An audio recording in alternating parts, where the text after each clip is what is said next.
जय हिंद साथियों, आज बात करेंगे state bank of India.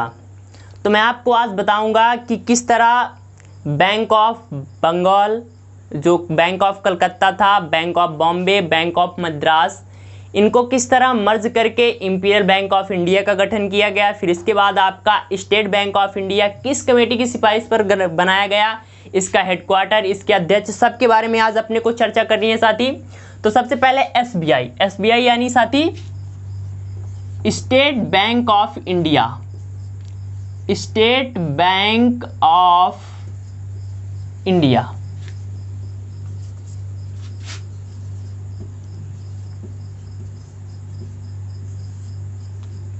SBI. तो साथी एसबीआई सीधा नहीं बन गया, ये साथी अंग्रेज़ों के ज़माने से एक प्रोसेस चली आई, तो उसके बारे में आपको थोड़ा समझाना चाहता हूँ साथी। 3 बैंक होते हैं अंग्रेज़ों द्वारा स्थापित, जिसको एक होता है bank of Calcutta, bank of Calcutta, Bharat का फर्स्ट बैंक। इसके अलावा साथी एक होता है bank of Bombay, bank of Bombay. 3 presidency थी, एक तो आपका कलकत्ता प्रेसिडेंसी, बॉम्बे प्रेसिडेंसी और मद्रास प्रेसिडेंसी, और इन्हीं के नाम पर होता है साथी तीनों बैंकों का नाम, बैंक ऑफ बॉम्बे। और तीसरी होती है साथी bank of Madras. Bank of Calcutta जो होता है साथी आपका 1804 में, बैंक ऑफ बॉम्बे साथी 1840, और ये बनता है 1843 में। तो bank of Calcutta, bank of Bombay और बैंक ऑफ मद्रास 1804, सॉरी ये वाला बनता है 1806 में, ये 1806। बाद में 1809 में इसको बैंक ऑफ बंगाल कर दिया जाता है। किसको? इसको बैंक ऑफ कलकत्ता को कब साथी? 1809 में bank of Bengal, bank of क्या कर दिया जाता है साथी?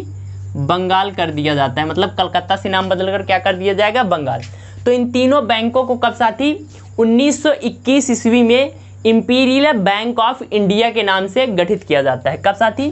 तो तीनों को मिलाकर क्या कर दिया जाएगा साथी? 1921 में,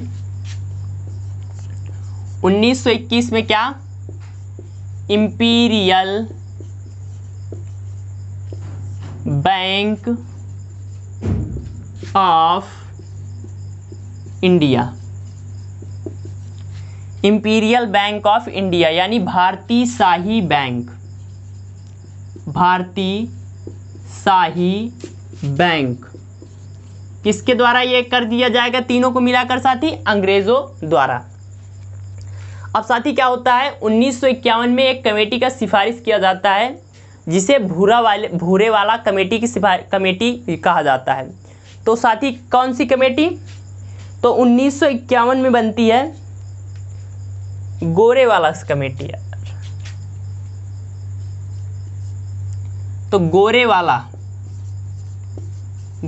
वाला समिति यानी कमेटी कब बनेगी? 1951। ये क्या करती है? ये सिफारिश देती है कि इस बैंक का, जो इंपीरियल बैंक ऑफ इंडिया, इसका क्या कर दिया जाए? राष्ट्रीयकरण। ये क्या सिफारिश करेगी साथी? सिफारिश करेगी किसके लिए? ये जो इंपीरियल बैंक ऑफ इंडिया है, इंपीरियल बैंक ऑफ इंडिया का क्या कर दिया जाए साथी? राष्ट्रीयकरण। तो इसका जब राष्ट्रीयकरण किया जाएगा 1 जुलाई 1955 को, और 1 जुलाई 1955 को इंपीरियल बैंक ऑफ इंडिया का नाम क्या कर दिया जाएगा? State bank of India. तो आप क्या लिख सकते हैं साथी कि गोरे वाले कमेटी 1951 की सिफारिश पर इंपीरियल बैंक ऑफ इंडिया का राष्ट्रीयकरण किया गया, और 1 जुलाई 1955 को किसका गठन होता है साथी? स्टेट बैंक ऑफ इंडिया का, एसबीआई का क्या हो जाता है? अपना गठन हो जाता है। तो साथी क्या होता है? जो स्टेट बैंक ऑफ इंडिया है 1 जुलाई को अपना क्या करती है? स्थापना दिवस मनाती है। तो आप इसको लिख लीजिए।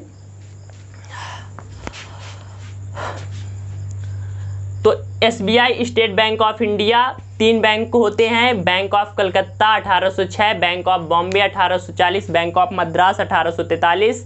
इन तीनों बैंकों को 1921 में इंपीरियल बैंक ऑफ इंडिया भारतीय शाही बैंक के नाम से गठित कर देते हैं अंग्रेज।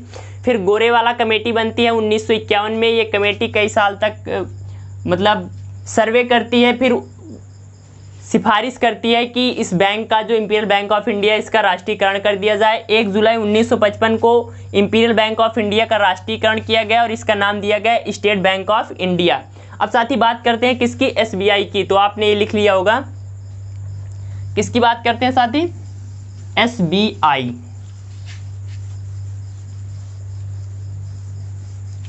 ये प्लीज़ नोट्स करिए, और अगर आप पहली बार अपने परिवार पर आए हैं तो प्लीज़ सब्सक्राइब कर लीजिए और लाइक कर दीजिए। तो साथी SBI का गठन वो सब भी मोस्ट इम्पॉर्टेंट है जो मैंने बताया है। पूछेगा SBI का पहले नाम क्या था, उससे पहले क्या था, तब फिर बटर बट्टू बन के देखते रहना। 1 जुलाई 1955। हेडक्वार्टर यानी मुख्यालय आपका मुंबई पड़ जाता है, मुंबई। और इसमें साथ ही 60% हिस्सेदारी जो है वो रिजर्व बैंक ऑफ इंडिया की है। तो इसको भी लिख लीजिए, SBI में 60% हिस्सेदारी किसकी है, रिजर्व बैंक ऑफ इंडिया यानी RBI की है। साथ ही इसके अध्यक्ष की बात करें, चेयरमैन साहब, ये हो जाते हैं, इनका नाम है दिनेश कुमार खारा, DK खारा, दिनेश कुमार खारा, दिनेश कुमार खारा। साथ ही इसका मोटो की बात करें तो मोटो इसका लिख लीजिए, SBI का मोटो हो जाता है साथ ही इसका the name you can bank upon, the name you can bank up on. तो स्टेट बैंक ऑफ इंडिया 1921 में इंपीरियल बैंक ऑफ इंडिया के नाम से गठन, फिर उसका राष्ट्रीयकरण किया जाता है गोरेवाला कमेटी की सिफारिश पर 1 जुलाई 1955 को। हेडक्वार्टर मुंबई, 60% हिस्सेदारी रिजर्व बैंक ऑफ इंडिया की है। चेयरमैन हो जाते हैं दिनेश कुमार खारा। मोटो हो जाता है the name you can bank upon. तो क्लास आपको कैसी लगी कमेंट करिए। अपने परिवार एग्जाम इंडिया वार पर पहली बार आए हैं तो प्लीज़ सब्सक्राइब कर इस परिवार का सदस्य बने, अपने फ्रेंड के साथ शेयर करें ताकि आपका परिवार और आपके लिए बेहतर से बेहतर कर सके। लाइक करिए, कमेंट करिए। मिलते हैं अगली क्लास में। जय हिंद, जय भारत।